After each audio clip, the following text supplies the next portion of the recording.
Déclaration des acteurs du littoral.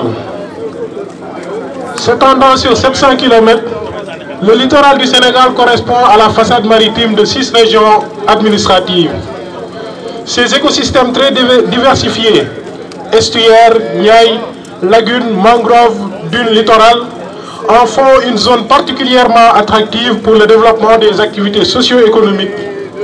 Se comprend dès lors la forte concentration de la population sur la zone côtière au Sénégal, près de 60% de la population sénégalaise en 2010, et sa forte contribution au produit intérieur brut du Sénégal estimé à hauteur de 68%.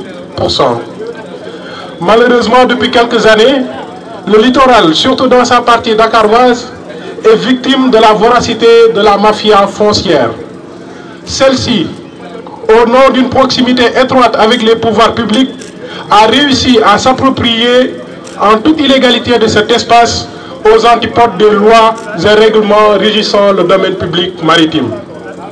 En effet, au terme de l'article 4 du Code de la marine marchande, je cite, « Le domaine public maritime n'appartient à personne. Il est affecté à l'usage de tous. » Fin de citation. En vertu de cette disposition, il serait difficile d'admettre des constructions privées sur le long du littoral, un lieu qui jadis servait d'espace de loisirs pour le grand public. Une admission d'autant plus difficile que l'article 5 du même code consacre l'inaliénabilité, l'insaisissabilité et l'imprescriptibilité du domaine public maritime. Ainsi, la plage en tant que dépendance du domaine public maritime et peut-être plus que toute autre dépendance est protégée par un régime de domanialité publique qui exprime clairement le primat des exigences du bien commun sur le bien privé. Les organisations de défense de l'environnement ont toujours exprimé leur profonde indignation relativement à l'occupation du littoral par des groupes d'individus qui en ont fait une propriété privée ou qui ont édifié des constructions à usage commercial privant les communautés d'un accès à la mer.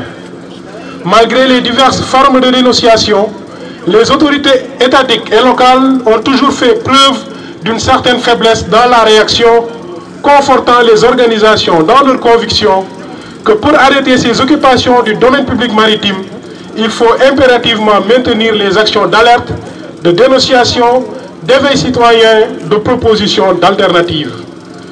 La décision des nouvelles autorités étatiques portant arrêt des travaux de construction sur le littoral constitue en soi une excellente nouvelle que les organisations de défense de l'environnement saluent à la hauteur de sa vraie mesure.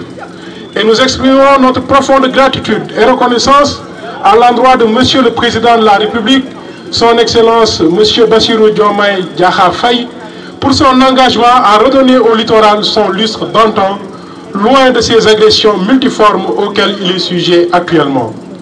Nous, organisations de défense de l'environnement, sommes convaincus que décision ne pouvait être aussi salutaire au vu de sa portée extraordinaire dans la restauration des équilibres écologiques de la région de Dakar, marquée par une certaine vulnérabilité. Monsieur le Président, veuillez trouver ici l'expression de notre soutien indéfectible. Les organisations signataires de ce mémorandum restent à vos côtés dans ce processus de restauration du littoral qui a toujours été un objectif majeur malgré les formes d'occupation anarchique de cet espace. Notre conviction reste que tout accaparement du littoral doit être arrêté sans ménagement et surtout diagnostiqué par les services étatiques afin que de tels actes ne se reproduisent plus. Les organisations de défense de l'environnement ont la particularité de regrouper des compétences assez diversifiées pour amorcer une réflexion systémique pour accompagner toute proposition d'alternative, de restauration, de préservation et de valorisation du littoral afin que les communautés du Sénégal puissent trouver leur espace public sans aucune restriction. Les organisations de défense de l'environnement vont continuer à construire des dynamiques unitaires dans une optique de préserver les écosystèmes écologiques du Sénégal. La chance d'avoir le président qui a fait une déclaration très forte pour défendre le littoral sénégalais et réduire l'ensemble des conflits fonciers du monde. C'est pourquoi immédiatement nous, en tant qu'organisation écologiste et population riveraine du littoral sénégalais, de Saint-Louis à Ziguinchor, nous avons décidé d'appeler cette mobilisation de 47 organisations pour soutenir cette forte décision du président de la République et lui dire d'aller jusqu'au bout de la loi. Parce que notre constitution est très claire sur les ressources. Notre constitution est très claire sur l'apport des populations dans la défense du littoral.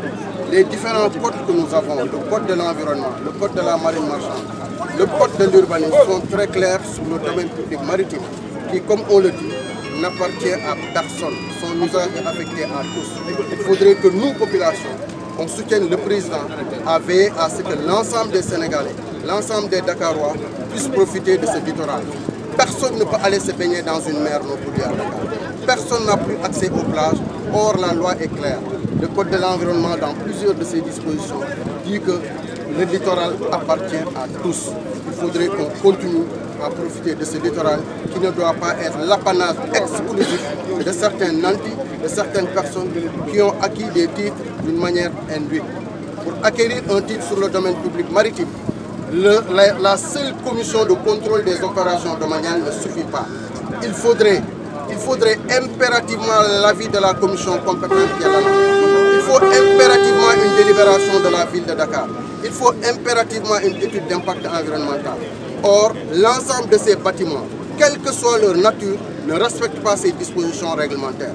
Et quand vous ne respectez pas ces dispositions réglementaires, la loi voudrait qu'on vous remette à l'endroit. Et nous soutenons le président de la République dans cette décision. Et avec les randonneurs, nous sommes prêts à organiser une grande randonnée du littoral avec 10 000 personnes pour encore renforcer son action. Et nous venons de savoir qu'il y a des personnes, des autorités coutumières de Yoff, qui renoncent à même leur possession sur le domaine public maritime. Et cela doit continuer ainsi avant qu'on ne dépense encore de l'argent inutilement pour remettre le littoral à la population. Nous avons choisi ce site simplement de Diamalaye, de la cité Diamalaye, parce qu'ici nous avons des maisons qui sont construites hors du domaine public maritime. Mais dans cette zone du domaine public maritime qui était laissée en compte conformément aux dispositions réglementaires, nous avons des occupations sur le même domaine public maritime où nous voyons des immeubles de 4 étages érigés sur le domaine public maritime. Or, la loi dit que sur le domaine public, on ne doit avoir que des installations légères, démontables ou mobiles. Mais un immeuble de 4 étages, ça ne respecte pas ces dispositions réglementaires. Et nous devons renforcer le président de la République à aller jusqu'au bout de ces injustices qui privent les Sénégalais du domaine public maritime auquel tout le monde devrait profiter. Nous avons combien de sportifs ici? Ça doit s'arrêter. Ça doit s'arrêter pour que 718 km de côte puissent profiter à 17 millions de Sénégalais, pas seulement à quelques noms.